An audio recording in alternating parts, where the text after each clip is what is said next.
somewhere on Earth is heading to Asia to discover Laos, the land of 1,000,000 elephants, a realm of mountains, water, and forest. The Mekong, the world's 10th longest river, crosses the country from north to south and sets the rhythm of life for the 6 million Laotians. Bordered by China, Burma, Vietnam, Cambodia, and Thailand, Laos has no direct access to the sea. Half the country's territory is covered by forest. It's an island of greenery, populated by more than 60 ethnic groups, and a vast store of cultural wealth. Leua, an itinerant vendor, spends most of his time traveling with his family on the Upper Mekong near the borders of China, Burma, and Thailand. He knows this mythic river inside out. Pheng is also an inveterate traveler, but he sets out for the most remote corners of the country at the wheel of his old army truck. Pheng, who practices meditation, is progressing on the path of wisdom that all Buddhists dream of traveling. 1,000 kilometers to the south, near the Cambodian border, are the Khone Phapheng Falls, the largest in Southeast Asia. Soan is a fisherman, a very dangerous profession. Every day, these men working above these turbulent waters place their life in the hands of the spirits of the Mekong. I don't cast my net just anywhere. I cast it only in the spots I know well. This is how I feed my family, according to what nature is willing to let me have.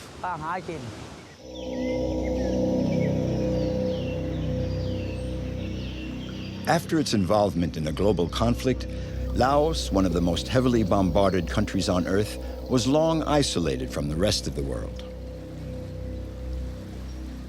Now, Laos is a haven of nature and tranquility. All its rivers flow into the Mekong. Asia's legendary river, called the Mother of All Waters, is a vital artery for the country's inhabitants.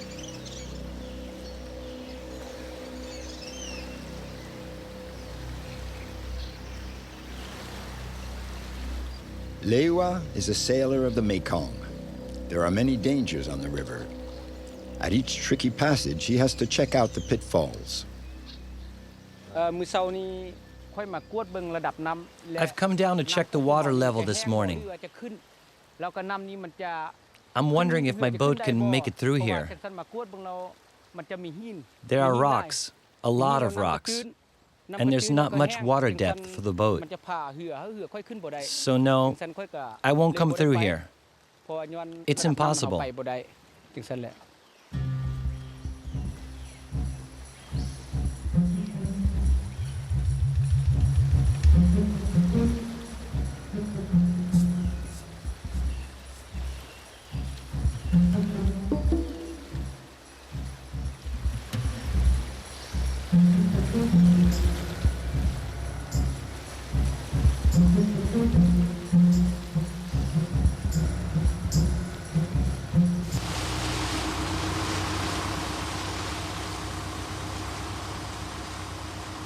Leua has been navigating on the Mekong for more than 20 years, but he's been captain of his own boat for less than 6 months.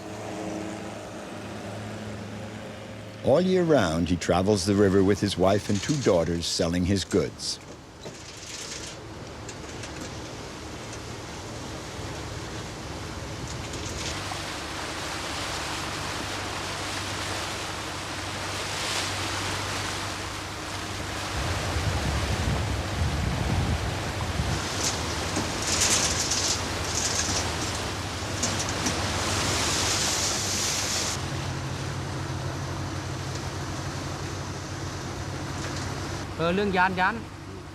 I've had some very scary moments. I always have to be really on the alert. If I don't pay attention at all times, I could have an accident. With the rocks, the slightest error and the boat sinks. If I'm not sure, I prefer not trying to go through. First, I have to check that the rudder is working well. If I'm not in control of everything, I'm taking a risk. It's dangerous here, and I'm putting my family in danger.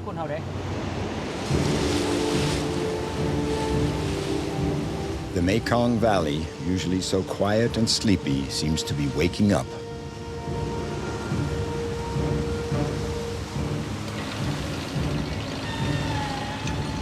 Lewa at the wheel knows that the slightest error in piloting means a shipwreck.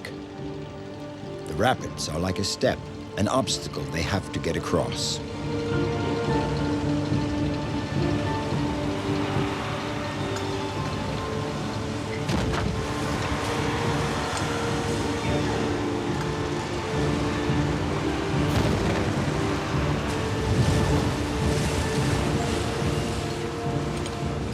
He's pitted against the river in a dogged struggle.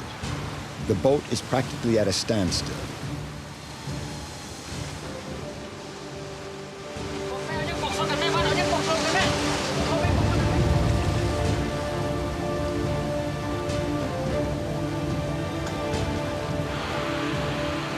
Each millimeter gained against the current is a victory. The boatmen or the river. Impossible to tell who will win out in the end. The adventurers of the Mekong all know that the river has the right of life and death over its travelers.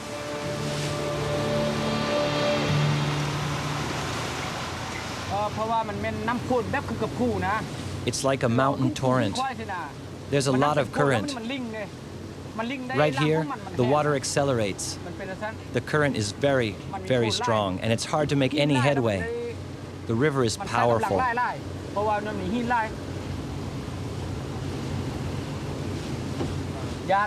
Yes, I was really afraid. Water is the source of life. We drink it, but it can also kill us.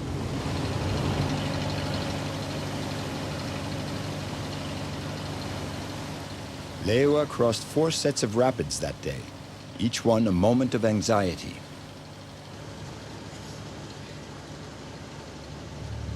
The motor is on its last legs from the struggle up the river. Lewa has to get his family to the shelter of the next village before nightfall.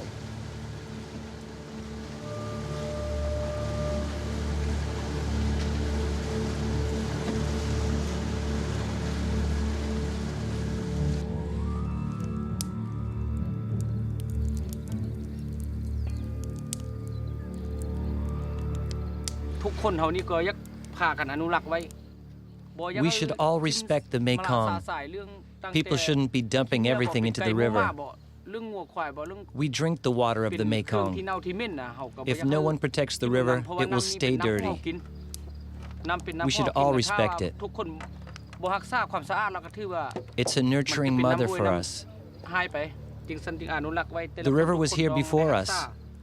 It gives us a living. Everybody here should take care of it.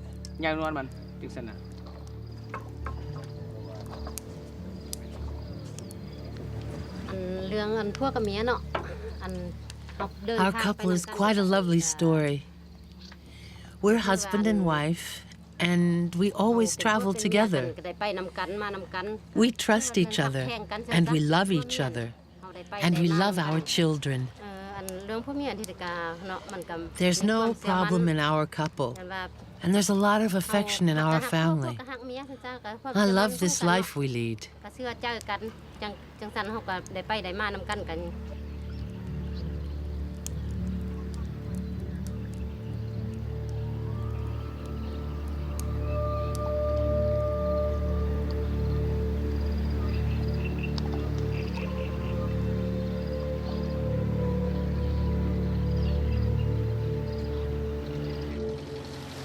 Lewa recently bought a 20-meter longboat.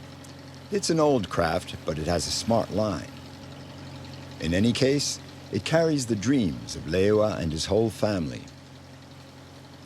Together, they go up the wild valleys of Laos to sell their pottery and transport anything the villagers living on the rivers may need.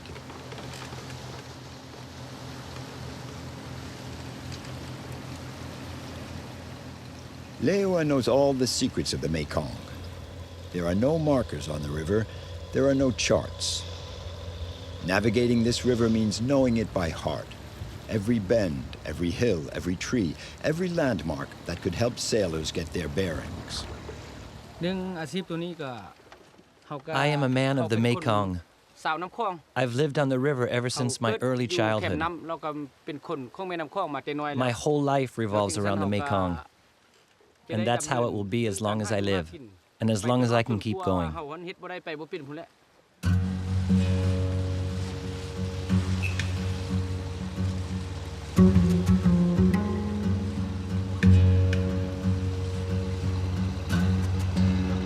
The machinery tires quickly in this sweltering heat.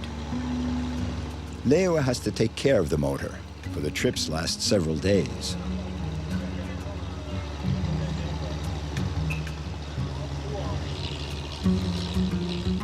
Maneuvering through the Mekong's rocks and treacherous currents, Lewa has to know that he can always count on his motor.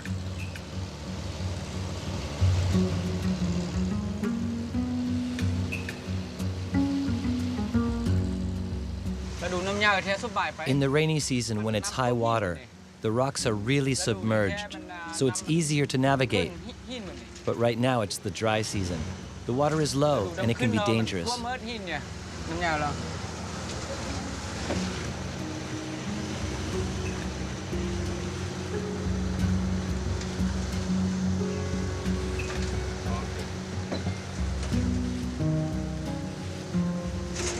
My main worry right now is the motor. If it breaks down, that means big problems. It should be okay. It'll hold up, at least I hope so. I'm not really afraid.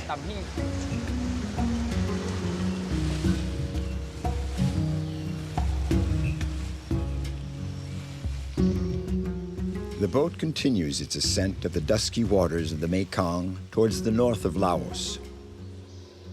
There are no roads or trails in these remote regions, so the only way to reach the isolated villages is by boat.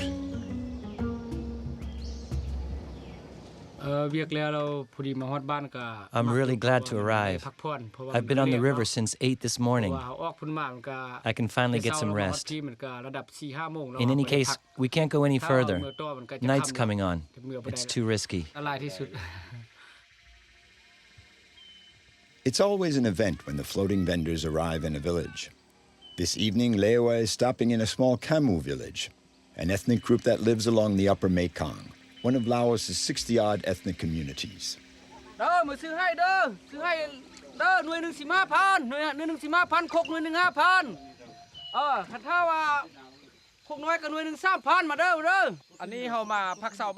spend the night here in Ben Wain. It's a Khamu village. I'm going to see if I can make a few sales at the same time. I really know this place well, and there haven't been any vendors here for quite a while.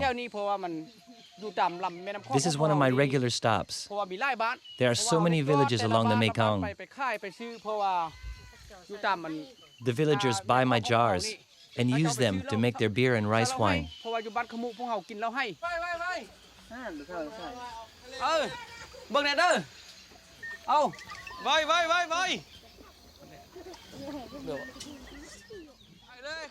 The villagers may not always have money, but they do always have something to barter. It'll take just a few minutes for Lewa to unpack and sell his wares.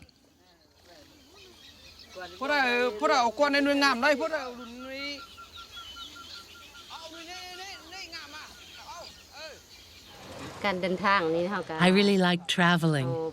I enjoy the scenery. It's lovely. I like visiting villages like this one. I feel at home all along the Mekong. I really feel at home. Navigating is our way of life and our livelihood.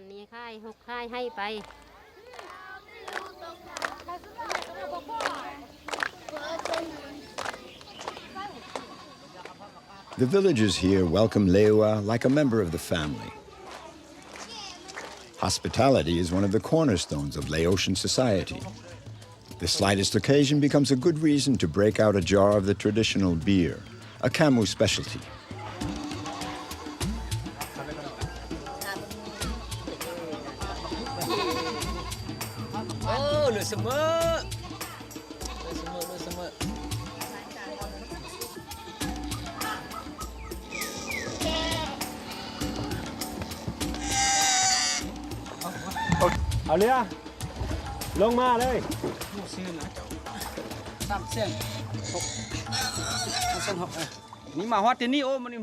I sold almost everything. Soon I won't have anything to sell. I'll have to go stock up again.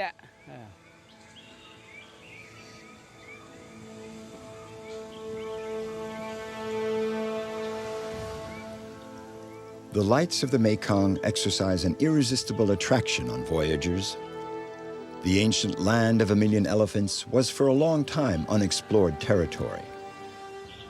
In the late 19th century, a French adventurer from Brittany traveled the length and breadth of Laos. His name was Auguste Pavie. For years, Pavie traveled the peninsula of Indochina on foot. The Laotians who traveled with him during those long years of walking called him the barefoot explorer. At that time, the maps of Southeast Asia were still riddled with blank patches.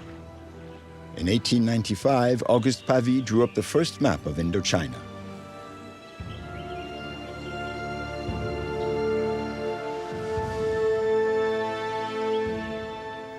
He had a particularly tender eye when photographing Laotians.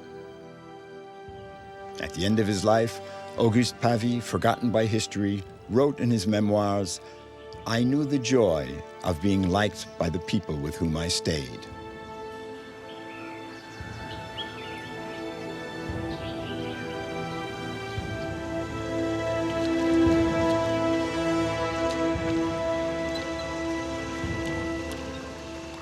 The Mekong is the soul of Laos and the lifeblood of the peoples along it. Everyone tries to live off the river: adventurers, peddlers, traffickers, and gold prospectors.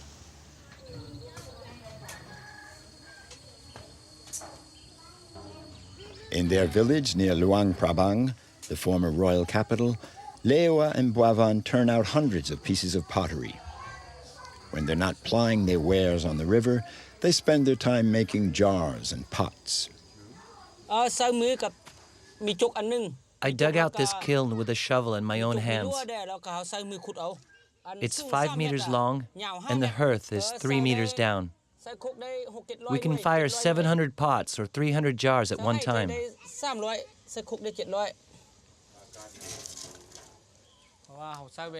I have to keep a close watch over the firing for 24 hours, a whole day and night.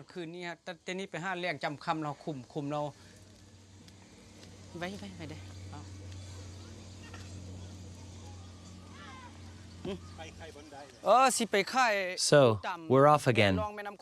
We're going up the Mekong to the north to sell my wares. This is my profession. It's how I make my living.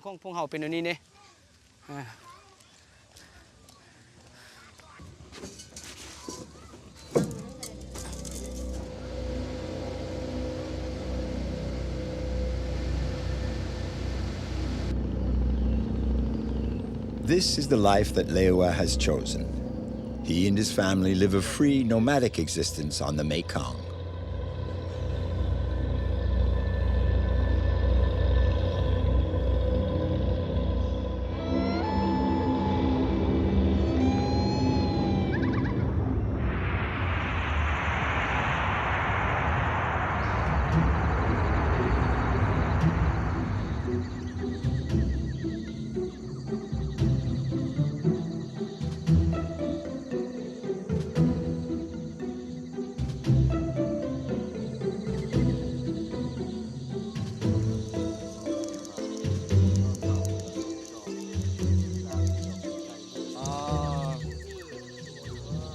Peng and his uncle Pao are partners from way back. Together they've covered all the trails and tracks of Laos.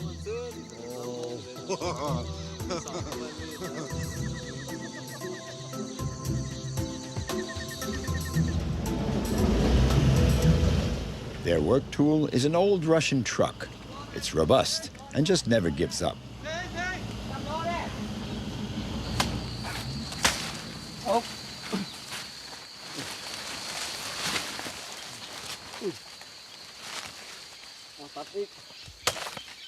Today, they're taking on a load of banana tree trunks.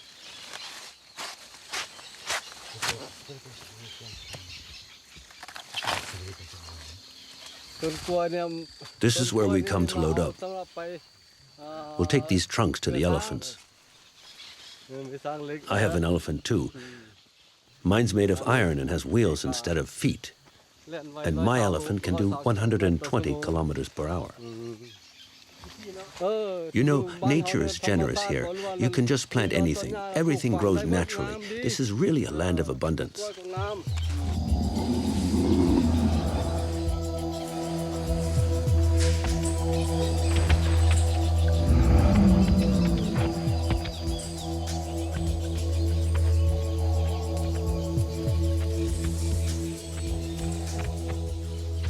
The elephant is the symbol of Laos. The country's elephant population numbers just over 800, half of which are still wild.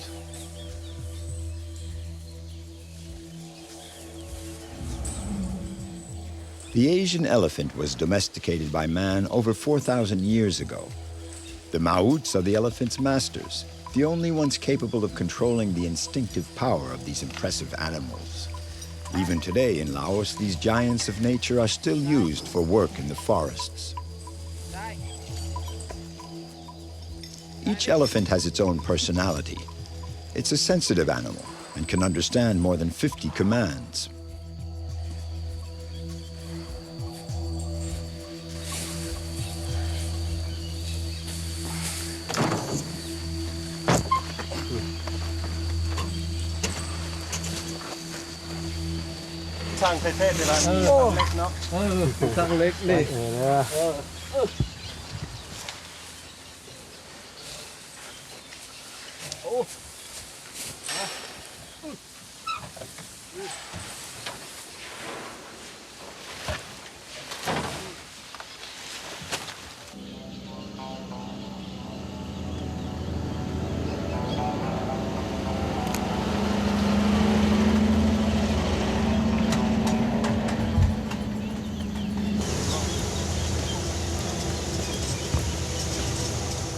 Peng and Pao arrive in Sayaburi. They've come to deliver their banana tree trunks to the Laotian Elephant Conservation Center, the only place of its kind in Southeast Asia.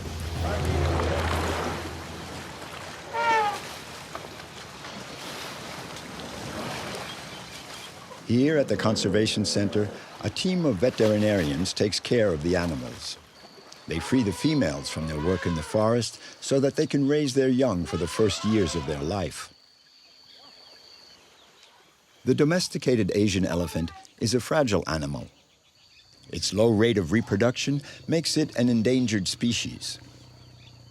In Laos, the elephant is called the cousin of the clouds, maybe on account of its color, but surely because it loves water so much.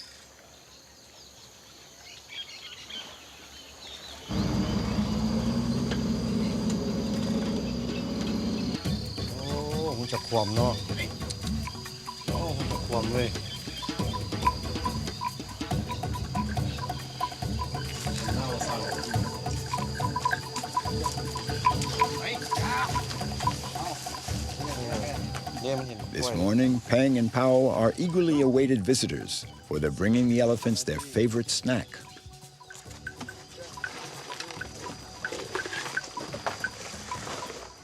According to the popular beliefs in the eternal cycle of reincarnation, the elephant is the final stage before becoming man.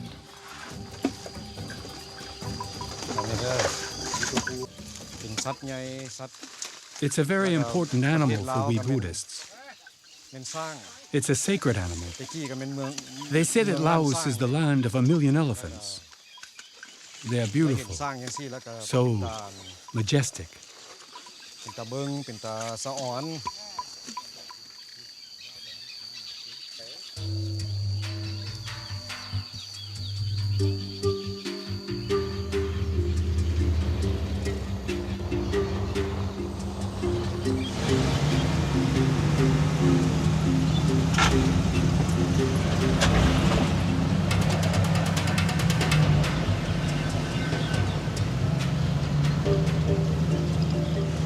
Peng is back on the road. For a long time, his truck was used by the Laotian army for troop transport. Seeing it eat up the trail like this, one could say that this truck is a sort of resume of the recent history of the country, a collateral victim of the Vietnam War.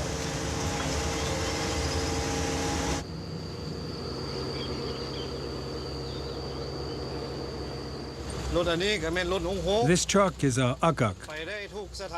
We can go anywhere with it. Up mountains, across rivers. It never gets bogged down. On tough trails, it can take up to 2 tons. But it's hot inside the cab, especially in this season. It's an oven. There's no air conditioning.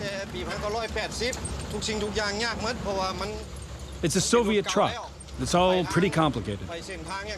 An old truck, but it's unstoppable. The seat in the cab is directly above the front wheels, so I'm getting bounced all around all the time.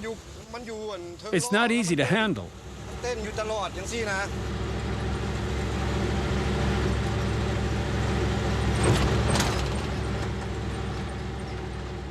The road is a family heritage. For Pheng, it's even a vocation, almost a spiritual quest.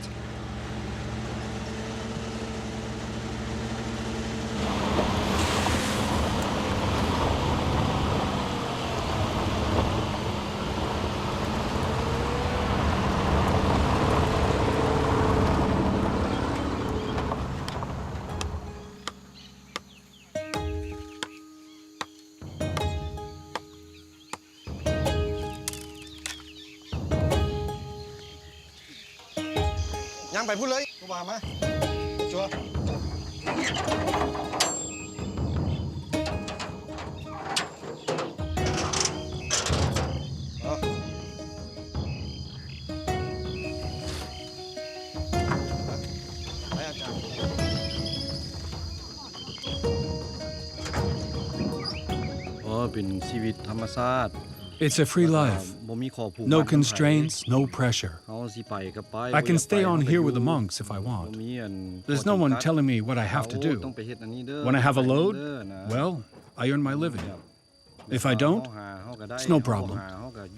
I'm not bothering anybody, just the opposite. That's what my trucker's life is like.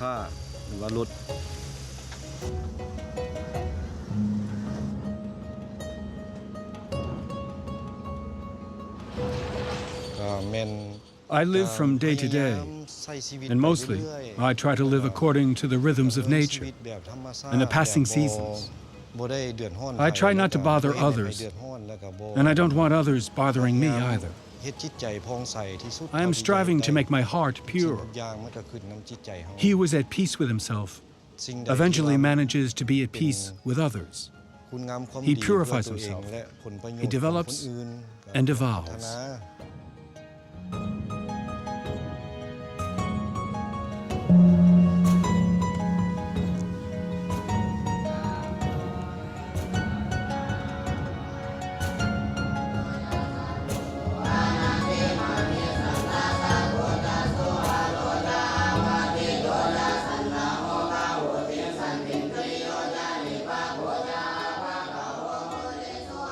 Pheng often makes stops to meditate. He has always been attracted by the monk's life, its serenity, its sharing. Sometimes behind the wheel of his truck, he dreams of withdrawing from the world to follow another path.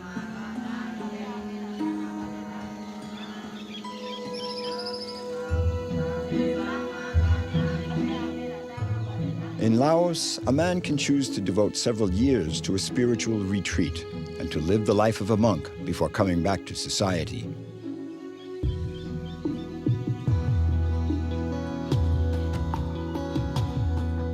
Pheng's life is a long road, a path that allows him to live as part of nature, to follow his destiny, and to reach out to others.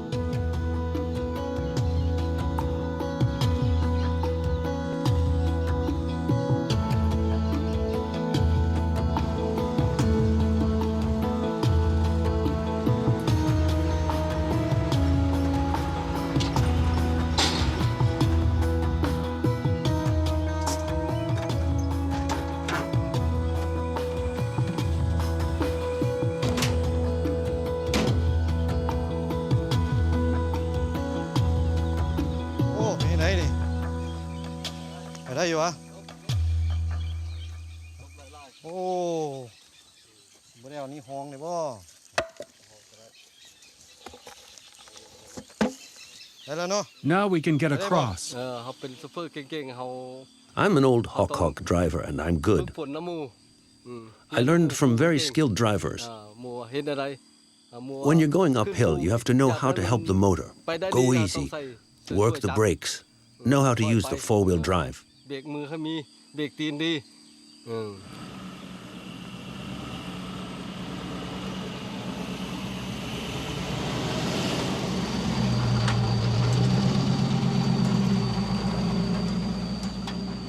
Eating up these dusty trails for more than 30 years. Its cruising speed hardly ever tops 30 kilometers an hour, but no obstacle seems to stop it.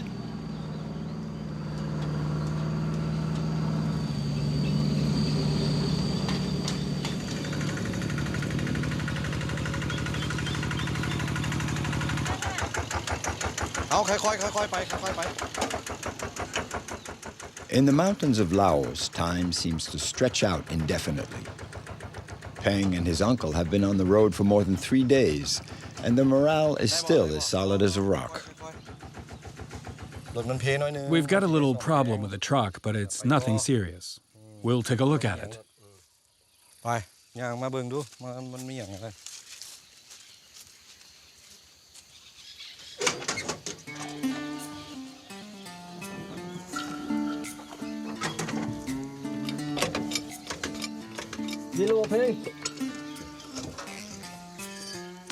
A few minutes with a screwdriver and a hammer are all it takes to get the old truck rolling again.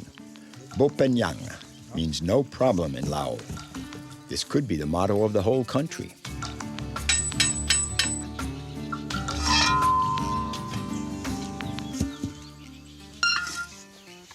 Bo Pen Yang. Everything is possible in Laos. We can repair anything. With a good dose of determination, we can do anything. And with a bit of patience, we get what we want. Here in Laos, we try to keep life simple.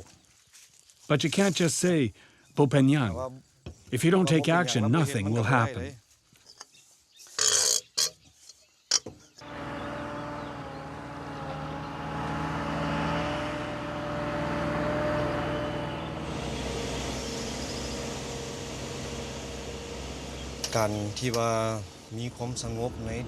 As the Buddha taught us, there's nothing certain in this world. It's up to us to find peace in the depth of our heart and to find serenity.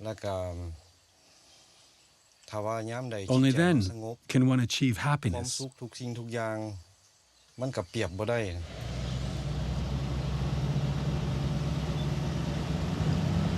Pheng is fully aware of the risks of the road, but he has faith in his karma, this principle of Buddhism that says people's lives depend on their acts and their past lives.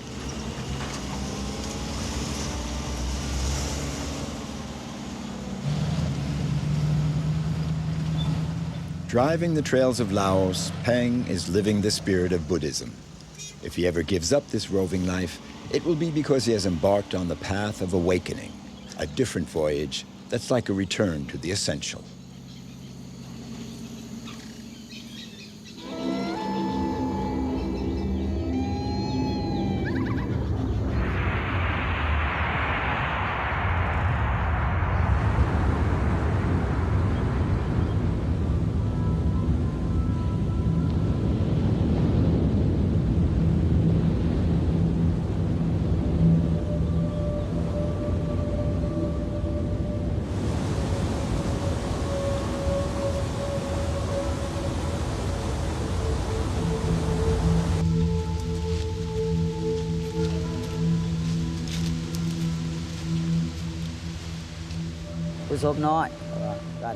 We're in Khone Phapheng. This is a fishing region.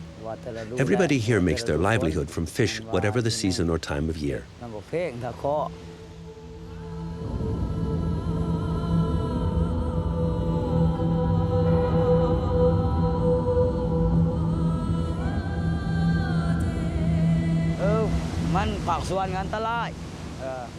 There are some very dangerous spots here where I don't dare go, where nobody goes.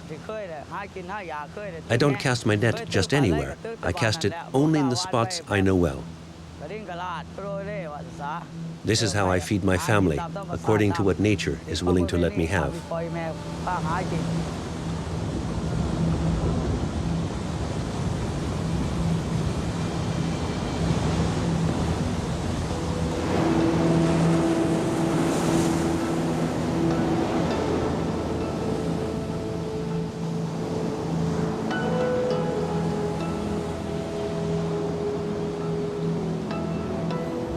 For more than 30 years, Soan has been casting his net into the turbulent waters of the Mekong.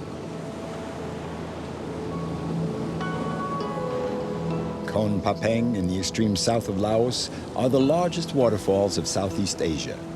Here, fishermen brave their fear to cast their nets in the eternal combat between man and river.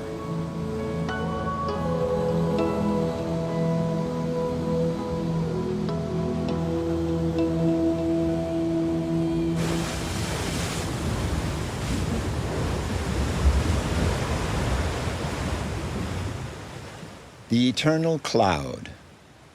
This is where Soan comes to earn his livelihood. In the rainy season, the water level of the Mekong can rise 2 to 3 meters, so Soan always has to adapt.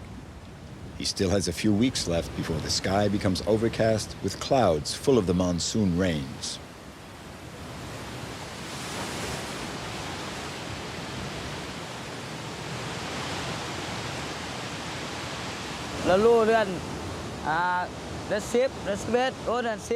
The high water occurs in the 9th and 10th month of the year. It gets very high here. Then no one wants to come here. It's all flooded. During the dry season, the water is very low. So I use different fishing techniques, like fish traps. In any case, I catch only the minimum, just enough to meet my needs.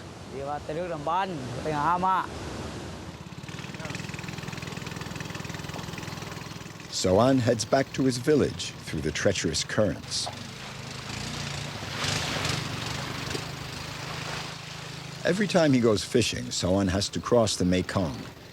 He doesn't have his own boat, so he counts on other fishermen and has to pay for each crossing. Upriver from the falls, the Mekong gives an impressive display of its full might. Here, near the border with Cambodia, the Mekong widens into an enormous inland delta. The 4,000 islands form an incredible labyrinth of land and water. We're very close to the waterfalls. We're okay right here. There's no danger, but we have to be prepared for anything, especially if the motor breaks down.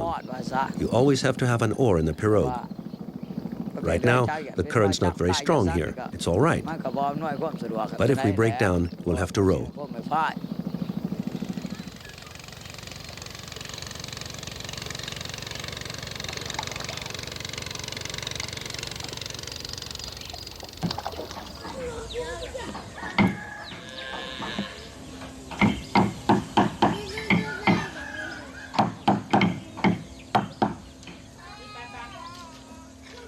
It took Soan 20 days of hard work to build this boat.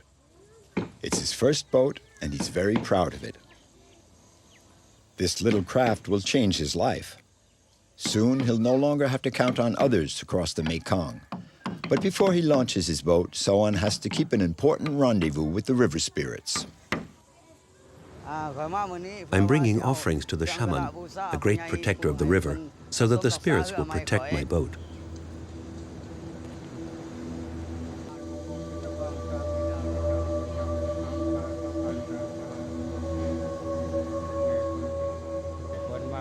In Laos, the basi is a ceremony that seals the destiny of people.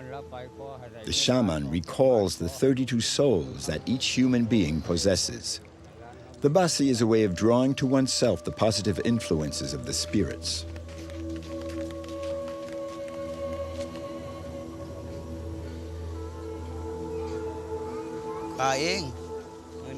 This is an auspicious day for me. I'm going to launch my pirogue.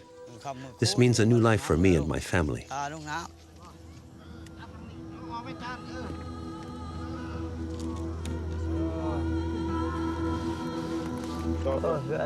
It is really beautiful. I love this boat. It's very well built. I really like it.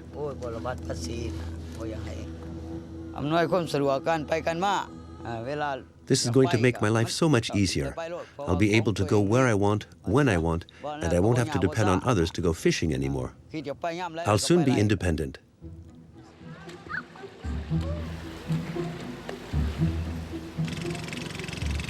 When he has enough money to buy a motor, Soan will be able to navigate on the Mekong with his own boat.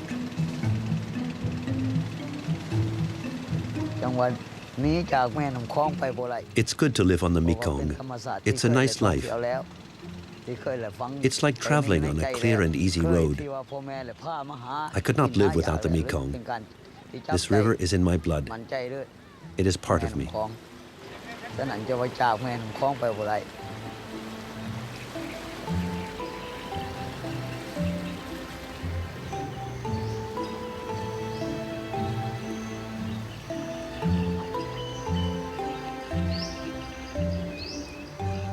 The Mekong is a legendary river.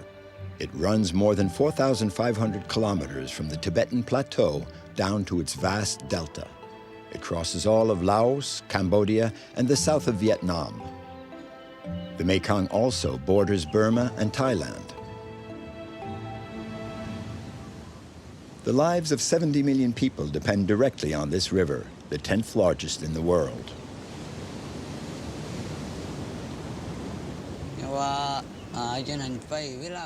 When I come to fish here in the waterfalls, I have to cross with this cable. There always has to be 2 or 3 other fishermen nearby to ensure my safety and to help me if I have a problem. And likewise, I am here to keep an eye on other fishermen. This spot is dangerous. Here on the Mekong, we all help each other out.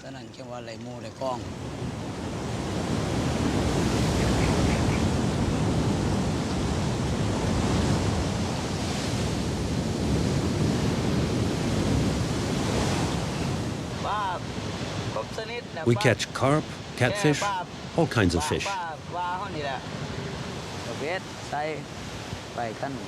When I have a small catch, I keep some fish to feed my family. When I get a big catch, I go sell them so I can buy gas. But even more important, I can pay the fare to cross the river on the boat.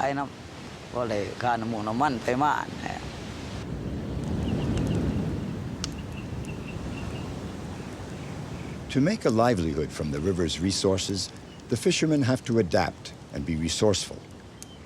The Khone Phapheng Falls form a natural, insurmountable barrier.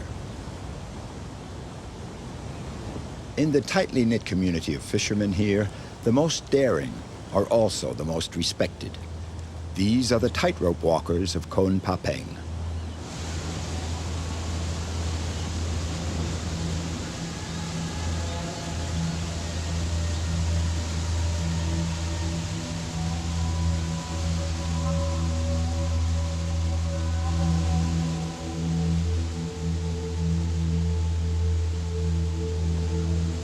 The power of the Mekong dominates this wild, untamed landscape.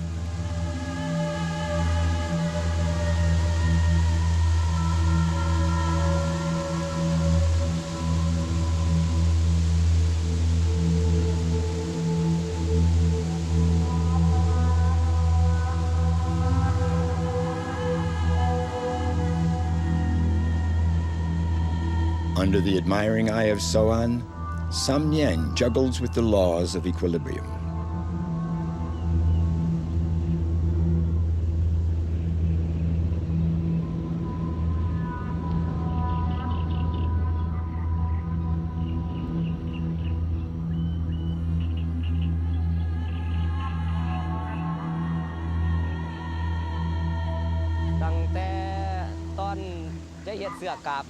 The cable was strung when I was 12.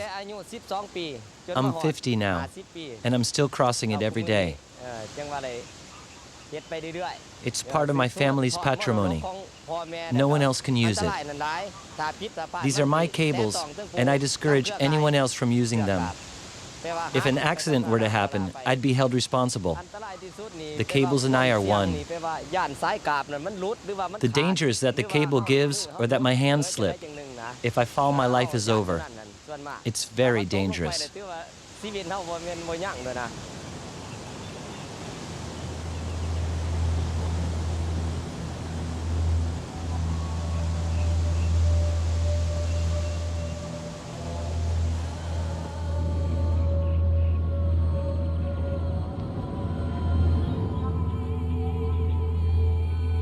The environment is hostile, and the climatic conditions are extreme in this part of the world.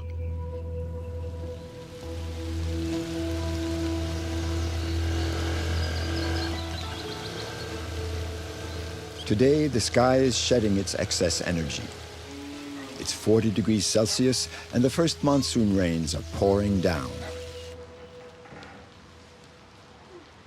Soen has come to see the village healer. This man is a storehouse of knowledge about plants and natural remedies. Soan has been getting dizzy spells lately.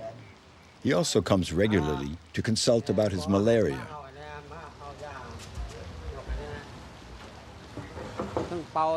Depending on the diseases, I'll do incantations.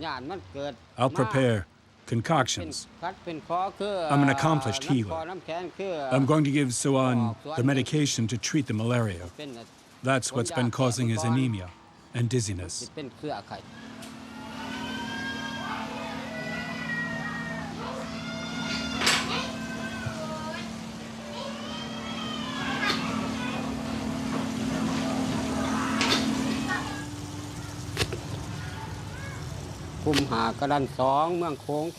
I've been a healer for about 30 years. I treat many of the villagers here. There are also people from the whole region who come to see me. I treat everyone who comes to consult me.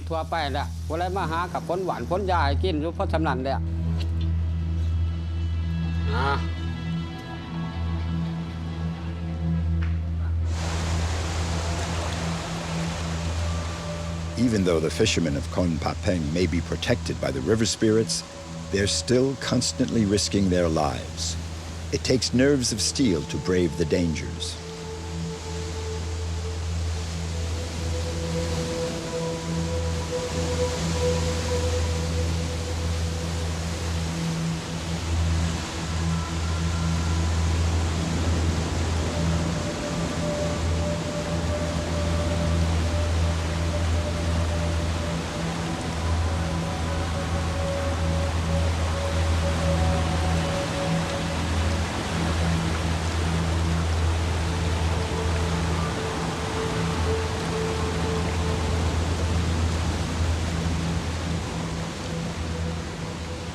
The slightest error can be fatal for these balancing artists of the Mekong.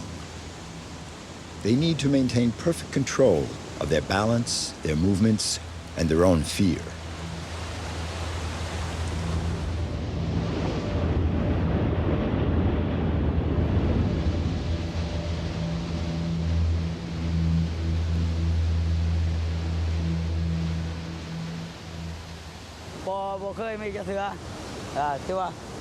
Here at Khone Phapheng, there are in fact very few accidents.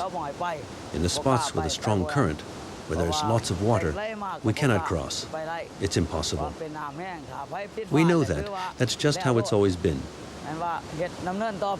Despite all that, if someone decides to cross anyway and they slip, they are done for.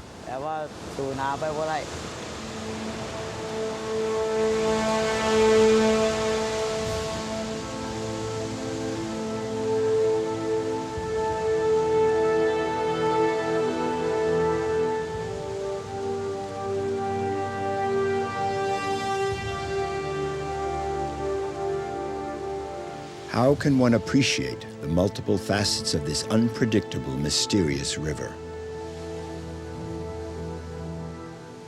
At Khone Phapheng, locked away in the memory of the fishermen, are all the secrets of the Mekong, the mother of all Asian waters.